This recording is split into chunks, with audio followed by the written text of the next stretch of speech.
मुख्यमंत्री पुष्कर सिंह धामी ने ग्राम कुंजा बहादुरपुर भगवानपुर में राजा विजय सिंह एवं सेनापति कल्याण सिंह के बलिदान दिवस पर शहीद स्मारक पर पुष्प अर्पित कर श्रद्धांजलि दी। इस मौके पर उन्होंने घोषणा की कि कुंज बहादुरपुर में कृषि महाविद्यालय बनाया जाएगा। उन्होंने कहा कि हमें गर्व है कि आजादी के लिए शुरुआती दौर की अंग्रेजों के खिलाफ बगावत यहीं से शुरू हुई।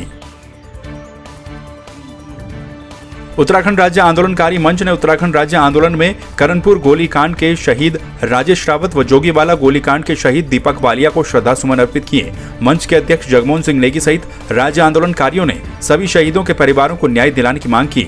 इस दौरान लालचंद शर्मा ने शहीद राजेश रावत की माता आनंदी रावत को शॉल उड़ाकर सम्मानित किया। 1 अक्टूबर 1994 के रात शहीद हुए उत्तराखंडियों को न्याय दिलाने के लिए देवसेना ने 2 अक्टूबर को उत्तराखंड, दिल्ली, राजस्थान, उत्तर प्रदेश में देवसेना के राष्ट्रीय अध्यक्ष रविंद्र देशवाल के आह्वान पर प्रदर्शन किया और जिला अधिकारी के माध्यम से प्रधानमंत्री को पत्र लिखकर सभी दोषियों को कड़ी से कड़ी सजा देने की मांग की।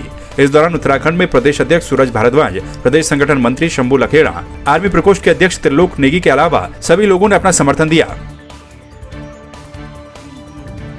श्रीनगर की पूर्व नगर पालिका अध्यक्ष पूनम तिवारी ने कैबिनेट मंत्री धन सिंह रावत पर नगर पालिका के बजट को रोकने का आरोप लगाया था, जिस पर कैबिनेट मंत्री धन सिंह रावत ने पलटवार किया है।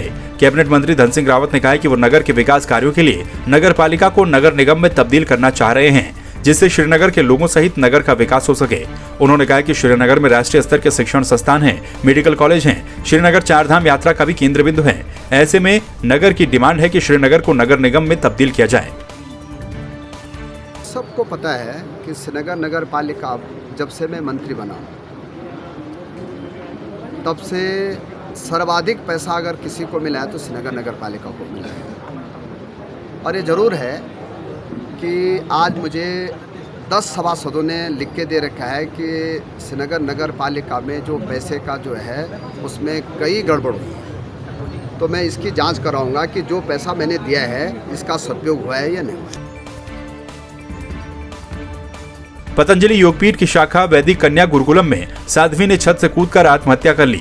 मृतक साध्वी मध्य प्रदेश की निवासी बताई जा रही है।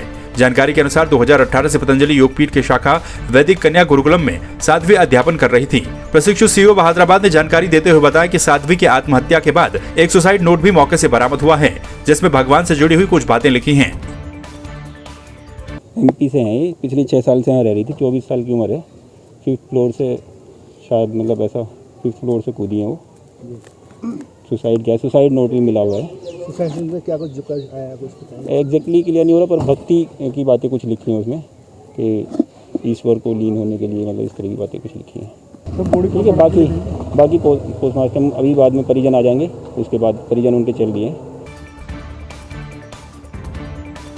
बजरंग दल हिंदुस्तान के राष्ट्रीय अध्यक्ष हितेश भारद्वाज हरिद्वार पहुंचे, जहां उन्होंने मां गंगा का आशीर्वाद लिया और भारत माता को नमन करते हुए केंद्र सरकार पर लगातार हिंदुओं की अवहेलना करने का आरोप लगाया। और भारत माता को नमन करते हुए उन्होंने कहा कि केंद्र सरकार लगातार हिंदुओं की अवहेलना करने का काम कर रही है। अगर केंद्र सरकार ने 2 अक्टूबर 2023 तक देश को हिंदू राष्ट्र घोषित नहीं किया तो हिंदुस्तान बजरंग दल केंद्र सरकार के खिलाफ आमरण अनशन करेगा।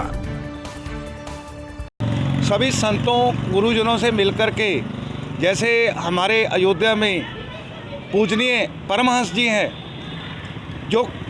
जिन्होंने पिछले 1 महीने से एक प्रण लिया हुआ था कि 2 अक्टूबर तक भारत को हिंदू राष्ट्र घोषित करो, अन्यथा मैं जल समाधि ले लूँगा।